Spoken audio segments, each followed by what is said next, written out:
En tant que fan d'anime depuis des années maintenant, il y a plusieurs choses que j'ai pu remarquer, comprendre et que je peux d'ailleurs affirmer au jour d'aujourd'hui, comme le fait qu'il n'y ait pas une seule personne qui peut venir devant moi et me dire qu'il a regardé ne serait-ce qu'un animé et n'a pas été traumatisé, choqué ou marqué par l'une des scènes de cet anime. Aujourd'hui les gars, on se retrouve pour la partie 2 des 5 moments, des 5 scènes qui m'ont le plus marqué parmi tous les animés que j'ai pu regarder jusqu'à aujourd'hui.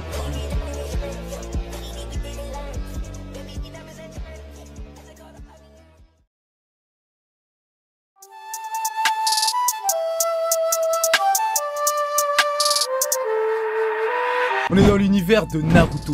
Naruto Shippuden pour être plus précis. Suite à la déclaration de guerre faite par Obito Uchiwa, se faisant passer pour Madara Uchiwa, les 5 grands pays ainsi que les samouraïs décident de fonder une alliance dans le but de contrer la menace, le danger qu'a le soi-disant Madara Uchiwa. Et donc là, comme vous l'aurez compris, la situation est plutôt critique vu que la 4e grande guerre des ninjas vient de débuter. En vrai, le vrai au calme, l'objectif c'est quoi? C'est de tabasser tous les méchants, ensuite on trouve le boss final et lui aussi on le tabasse. C'est juste ça l'objectif de base. On savait pas ce qui allait se passer, on savait pas. Comme plan, l'alliance décide de se diviser en 5 parties, en 5 fronts différents. Aujourd'hui les gars, nous allons nous intéresser à la 4e division, car c'est là où va se passer la scène très violente, l'humiliation que je vais vous raconter. Suite à de longs moments très critiques, notamment à cause des Zetsu blancs qui se faisaient passer pour des vrais ninjas, l'alliance réussit finalement à renverser la situation et à reprendre l'avantage grâce à Naruto et à son pouvoir qui lui permettait de débusquer qui étaient les vrais et les faux ninjas. Donc là les gars, la question qu'on se pose c'est qu'est-ce qui se passe dans la 4e division? Attendez.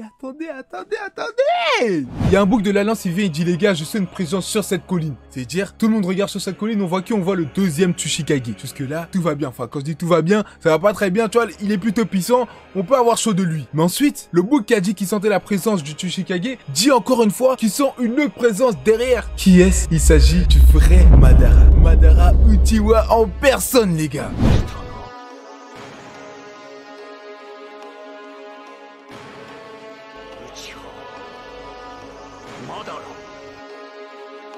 Déjà, rien qu'à ses yeux, rien qu'à sa tête, rien qu'à ses cheveux, rien qu'à sa neige, rien qu'à son flow, on comprend que cet homme va nous tabasser. À partir de... Moi, je serai dans l'alliance, à partir de là, je partirai. J'abandonnerai. J'abandonne. Je sais pas.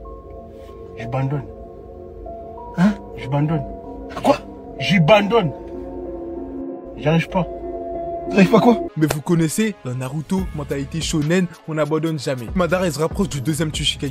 Il fait mais attends, mais c'est pas carré, mais je devais pas te ressusciter comme ça. Qui m'a invoqué? Kabuto, il possède le 2e Tsuchikage. Il dit écoute mon gars, c'est moi je t'ai invoqué. D'ailleurs, je t'ai invoqué avec plus de puissance carrément. Madara il le regarde droit dans les yeux, il fait mais attends, parce que tu connais ma vraie puissance. Moi, Madara Uchiwa, celui qui a tabassé des gens durant mon vécu, tu connais ma vraie puissance, mon prime. Kabuto lui dit non pardon. D'ailleurs, j'espère que tu vas me montrer ça aujourd'hui. Madara il descend de la colline et les gars, c'est à partir de là que vous devez être concentré. C'est à partir de là que va se passer la violence. C'est à partir de là que tout va dérailler. Carrément, je me mets les dents rouges. Parce qu'il va se passer, c'est pas normal. Ce qui va se passer, c'est pas normal, les gars. C'est pas censé être sur une plateforme de streaming normale. Madara, il descend de la colline.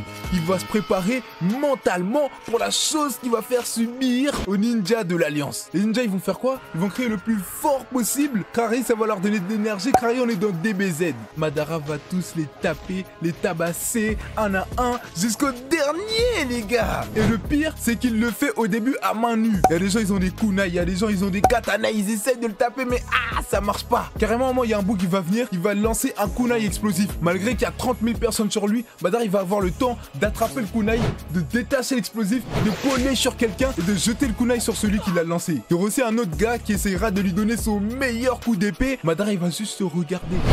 Il va activer son haki. C'est plus le Sharingan, c'est le haki. Il va le regarder juste simplement. Le bouc il va avoir peur, il pourra plus bouger. Madara il va le trancher avec le katana qu'il a ramassé. À un moment, il y a un autre gars, il va venir avec un katana chargé de chakra. Ça c'est une technique dure. Seulement ceux qui ont travaillé dur pendant de longs moments peuvent maîtriser ce genre de technique. Madara il va esquiver tous ses coups, il va l'attraper par la gorge, il va lui dire est-ce que tu veux danser? C'est pas une dinguerie? Dis-toi, t'es tranquillement chez toi avec ta famille. Il y a les boucs qui viennent, ils disent ouais mon gars, il y a la guerre qui commence, viens, on va se battre. En tant qu'homme qui se respecte, toi tu dis ok, je vais me battre pour mon pays, pour les ninjas. Et là tu viens sur le champ de bataille, il y a des gars, ils viennent, ils t'attrapent par la gorge, ils demandent est-ce que tu veux danser. Madara n'a aucun respect pour les ninjas, c'est pas normal. Après tout ça, après les avoir bien passés au tabac, Madara va faire quoi? Il va reculer. C'est bon, on peut respirer. Même lui, il a compris que là, il va un peu trop loin. On est dans Naruto, on n'est pas de One Punch Man, on n'est pas de... Ah, c'est bon, on peut respirer. Chef, quand même, là, tu nous as trop tabassé. Jusqu'à ce qu'on remarque que le paysage commence à s'assombrir. Les ninjas, ils font quoi? Ils soulèvent leur tête, ils aperçoivent quoi? Une météorite.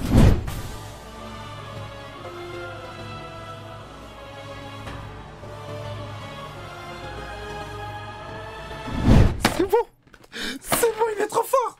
Il est trop fort. Même Naruto, protagoniste, personnage principal, qui oublie Kurama, tout ce que tu veux, même lui, il a fui.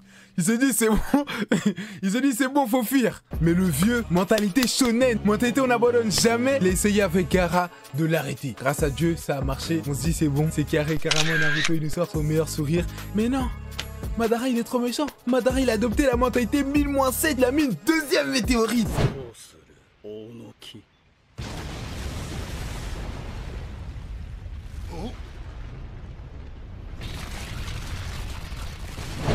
C'est trop. C'est trop. Le vieux, carrément, il a perdu connaissance et c'est totalement normal qu'il peut soutenir 2 météorites sur son crâne. Un crâne chauve en plus. Non, les gars, franchement, j'étais obligé de parler de ce moment dans Naruto Shippuden car c'est un moment qui m'a traumatisé. Si je me souviens bien, j'ai regardé ça quand j'avais un truc de 9 ans, entre 8, 9 ans, un truc comme ça. Jusqu'aujourd'hui, je me souviens toujours de cette scène, même si c'est vrai qu'entre temps, j'ai re-regardé Naruto. Bref les gars, c'est la fin de cette vidéo, j'espère que vous avez apprécié. On va pas parler plus sur cet homme qui est Madara Uchiwa, on va pas parler du moment où il a réussi à battre les 5 Kage à lui tout seul. Non, on va s'arrêter à là, je pense que c'est déjà assez. N'hésitez pas à liker, à vous abonner si ce n'est toujours pas fait pour ne pas rater la partie 3 de cette série. Et sur ce les gars, on se retrouve pour une prochaine vidéo.